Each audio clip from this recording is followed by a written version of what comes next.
Primers have allowed some of the greatest achievements in medicine throughout the past 50 years, such as the cheap production of important drugs like insulin, the isolation of genes associated with cancer, and the development of gene therapy to counteract the presence of harmful genes within the human body.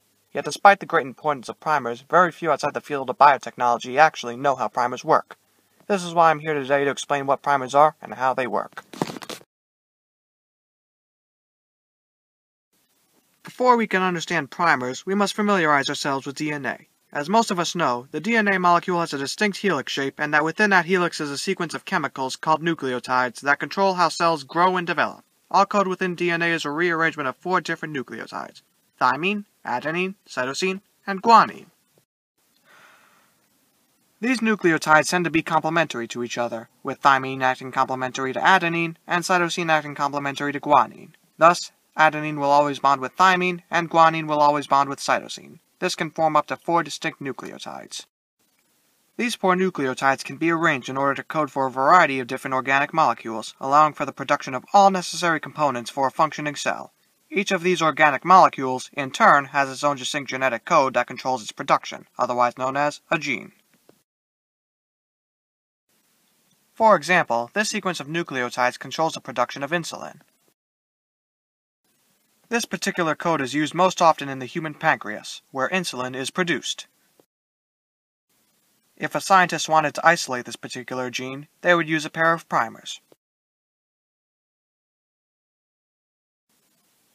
In nature, primers exist as a form of RNA. RNA is a type of molecule similar to DNA, except it lacks a double helix shape and instead only has a single helix. RNA is important for the replication of DNA, both in the lab and in nature.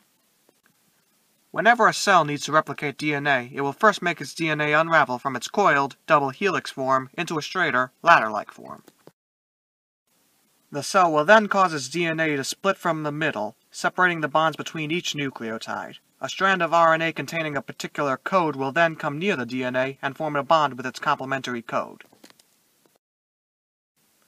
2 distinct RNA molecules will bond at the beginning and end of a certain gene. For instance, if a cell wanted to replicate the gene for insulin, then the RNA primers would bond at the following places.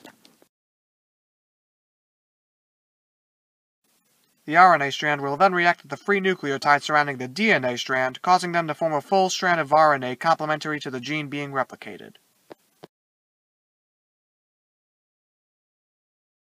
The fully replicated RNA strand will then be transported to a nearby ribosome, where it will be used to produce the chemical insulin.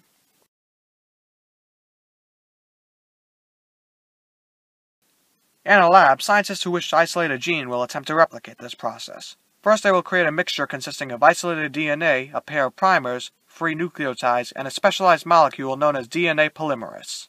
DNA polymerase is a special type of molecule which has the ability to attach to complementary primers to split molecules of DNA.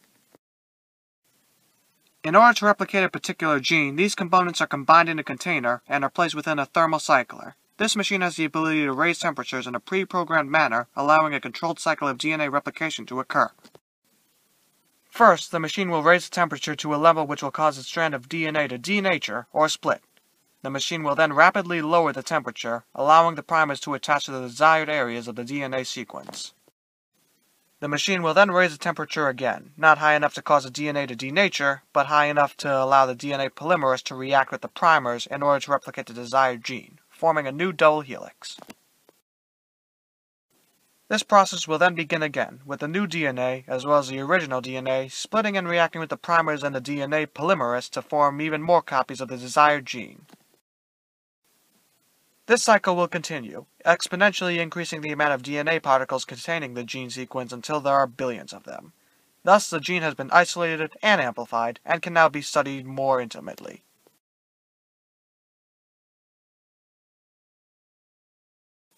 This process has become staple to many studies in the field of biotechnology, and has allowed for the isolation and use of many different genes. It is important that more people understand this process, as it's been used for countless advances in the field of biotechnology and is having an ever-increasing impact on the way we live today.